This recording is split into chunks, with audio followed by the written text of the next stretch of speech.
There's new reaction from Israel over a frightening report that Eric was talking about earlier from the International Atomic Energy Agency. It is citing past and current evidence that Iran is ready and has what it needs to build a nuclear warhead. Well, Israel responding, saying the report deals more severely and clearly than it has previously.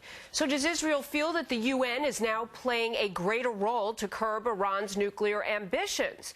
And with this more realistic assessment of Iran, how does it change the game plan in the Middle East? Former Israeli ambassador to the United Nations, Dory Gold, is joining me live. He's also the author, you should know, of The Rise of Nuclear Iran, How Tehran Defies the West. Well, Ambassador, thank you so much for being with us. First, let me say that. Well, it's good to be with you, Jamie. I just have to say I'm a former ambassador. I'm not currently serving in New York. Correct. Thank you so much. But with the experience behind you and certainly a book of that title, as you learn the details of this report from the IAEA, do you think it does deal more realistically and give Israel more information that it needs to determine a strategy where Iran is concerned? Well, I think what's really significant here is that here you have the United Nations' own nuclear agency, the International Atomic Energy Agency, confirming some of our worst suspicions about Iran. We now know that Iran has 4,500 pounds of low-enriched uranium with a little bit of extra enrichment can be pushed to weapons-grade uranium. We now know from the report that Iran has been working on a nuclear warhead.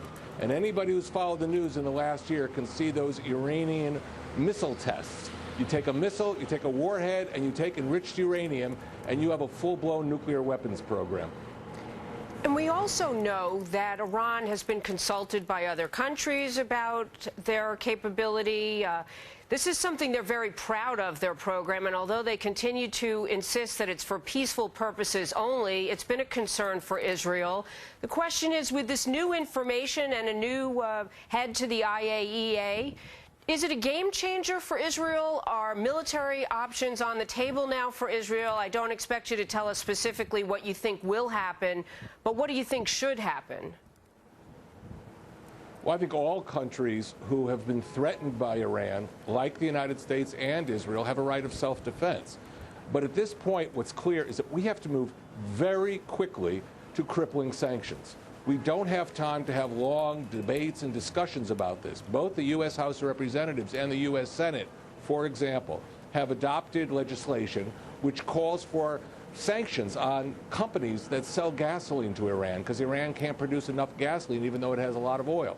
So we have to move quickly on these kind of initiatives, whether in Washington, London, Paris, Berlin, and not have another meeting and another discussion group about it, because clearly when you look at the IAEA report, we're 2 minutes away from midnight.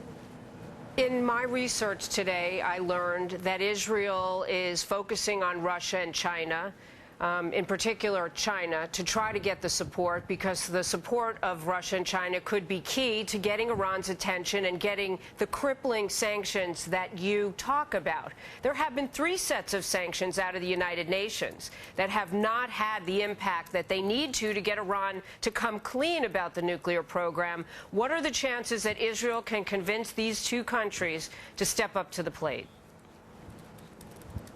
Well, I hope both Russia and China understand what it means to have a nuclear Iran, because what that means is that Iran, the largest supporter of international terrorism globally, will have a nuclear umbrella to protect those terrorist groups. You remember about a year or 2 ago, there was an attack in Mumbai in India by a terrorist group coming out of Pakistan.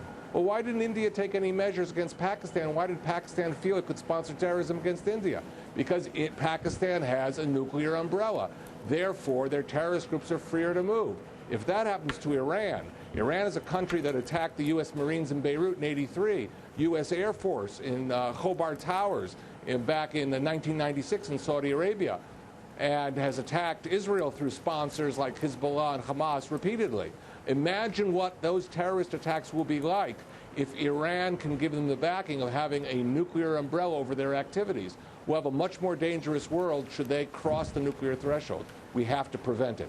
Before we go, the supreme leader in Iran and the president of Iran, Mahmoud Ahmadinejad, if they were face-to-face with you and you had the chance to tell them if they have any doubt about Israel's ability to defend itself against a nuclear Iran, what would you want to say to them?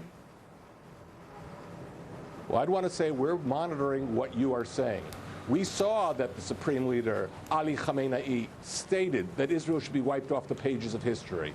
We saw that the President of Iran, Mahmoud Ahmadinejad, said Israel should be wiped off the map. We saw that the Iranian armed forces took those slogans and put them on the side of a Shahab-3 missile that could carry a nuclear warhead. And therefore, we want them to know that, in our judgment, those who are denying the Holocaust look very clearly like they're preparing another one. Dori Gold, former Israeli ambassador to the United Nations, nice to see you. Thank you very much. It's good to be with you. Thank you.